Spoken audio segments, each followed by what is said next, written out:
نبی اکرم صلی اللہ علیہ وآلہ وسلم تمام شیعان حیدر کرار، علماء و افاضل و اکابرین کا اس بات پر اجماع ہے، اور بعض علماء اہل تسنن بھی اس بات کے قائل ہیں کہ آپ صلی اللہ علیہ وآلہ وسلم 17 ربیع الاول، ایک عام الفیل 570 ہجری کو بروز جمعہ صبح صادق شیب ابی طالب میں مکہ معظمہ میں پیدا ہوئے۔ اس وقت نوشیروان کسریٰ کی حکومت کا 42واں سال تھا۔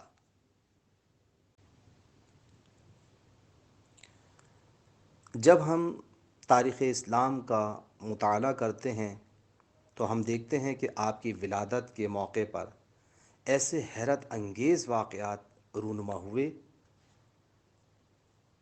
کہ جس نے انسانوں کو حیرت میں ڈال دیا۔ مثلا آپ صلی اللہ علیہ وآلہ وسلم جس وقت پیدا ہوئے، آپ کے ظہور فرماتے ہی آپ کے جسم سے ایک ایسا نور ساطع ہوا جس سے ساری دنیا روشن ہو گئی۔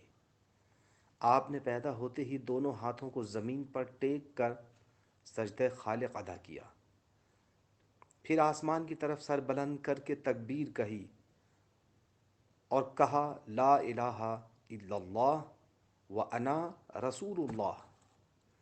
یہ کلمات تھے جو آپ نے اپنی زبان پر جاری فرمائے۔ مورخین نے یہ بھی لکھا ہے کہ اس دن شیطان کو رجم کیا گیا اور اس کا آسمان پر جانا بند ہو گیا۔ یہاں بھی تک لکھا گیا کہ ستارے مسلسل ٹوٹنے لگے۔ تمام دنیا میں ایسا زلزلہ آیا کہ تمام دنیا کے کنیسے اور دیگر غیر اللہ کی عبادت کرنے کے مقامات منہدم ہو گئے۔ جادو اور کہانت کے ماہر اپنی عقلیں کھو بیٹھے اور ان کے موکل محبوس ہو کر رہ گئے۔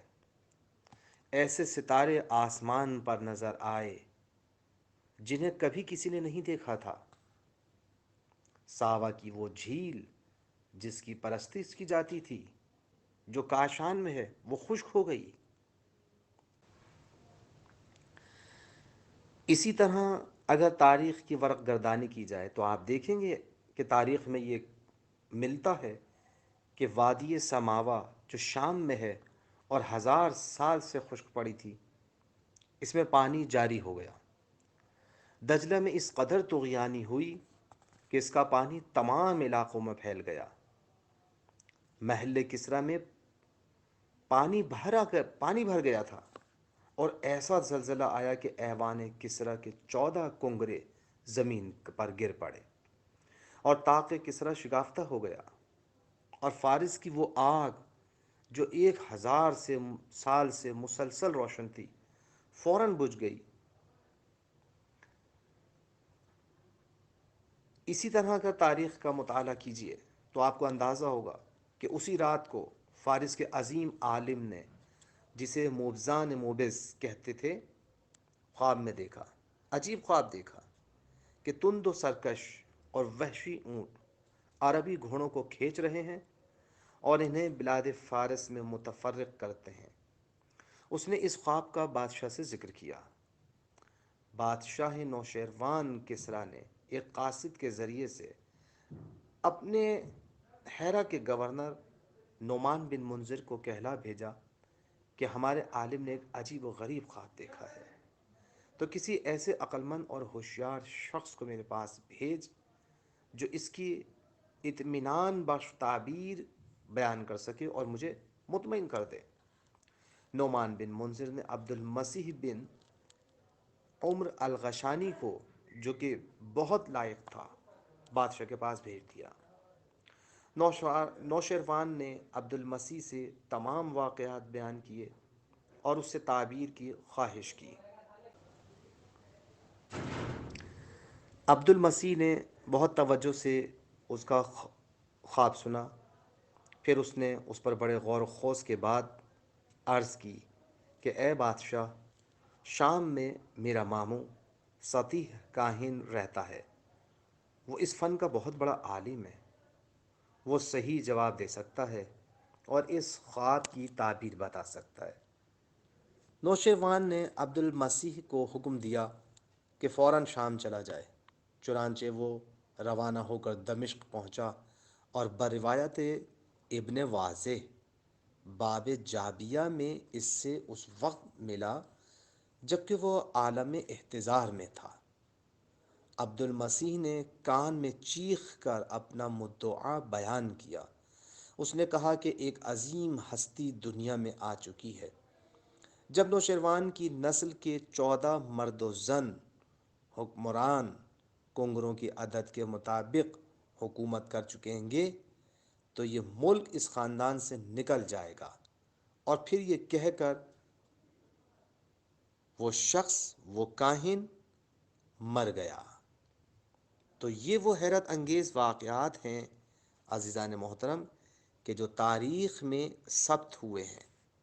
سطیح، یہاں پر یہ بات بیان کر دینا بھی مناسب ہے کہ سطیحہ ایک عجیب الخلقت انسان تھا جو خواب کی تعبیر اور اس قسم کی غیب کی خبریں بیان کر دیا کرتا تھا۔ اس کے جسم میں مفاصل یعنی جوڑ بند نہیں تھے، وہ اٹھ بیٹھ نہیں سکتا تھا، مگر غصے کے وقت اٹھ بیٹھتا تھا۔ اس کے بدن میں کھوپڑی کے سوا کوئی ہڈی نہ تھی، اس کے سر و گردن نہ تھے اور منہ سینے میں تھا۔ وہ جابیہ میں رہتا تھا۔ جب اسے کہیں لے جانا ہوتا تھا تو اسے گٹھڑی کی طرح باندھ لیتے تھے۔ جب اس سے کچھ پوچھنا ہوتا تھا تو اسے خوب جھنجھوڑتے تھے، پھر وہ اوندھا ہو کر غیب کی باتیں بتاتا تھا۔ دونوں فرقوں کے علماء کا بیان ہے کہ وہ کاہن تھا، اور کہانت کے معنی غیب کی خبر دینے کے ہیں۔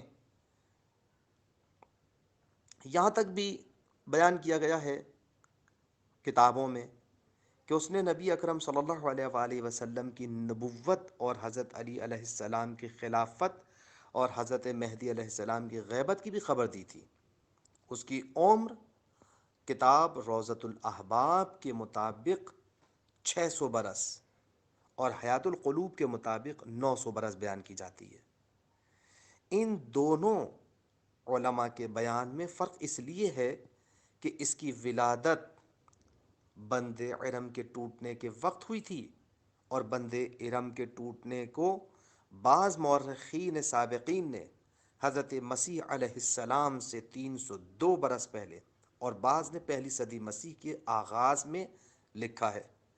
مجمع البحرین میں ہے کہ کاہن کے معنی ساحر کے ہیں۔ بعض کا خیال ہے کہ کاہن کے جن تابع ہوتے تھے۔ بعض کا خیال ہے کہ کہانت ایک علم ہے جو حساب سے تعلق رکھتا ہے۔ بعض کا خیال ہے کہ شیطان جب آسمان پر جاتا تھا تو وہاں سے خبریں لاتا تھا اور شیطانی افراد کو بتاتا تھا۔ دنیا میں 2 بڑے کاہن گزرے ہیں، ایک شق، دوسرا سطیحہ۔ رسول اکرم صلی اللہ علیہ وآلہ وسلم کی ولادت کے بعد فن کہانت ختم ہو گیا تھا۔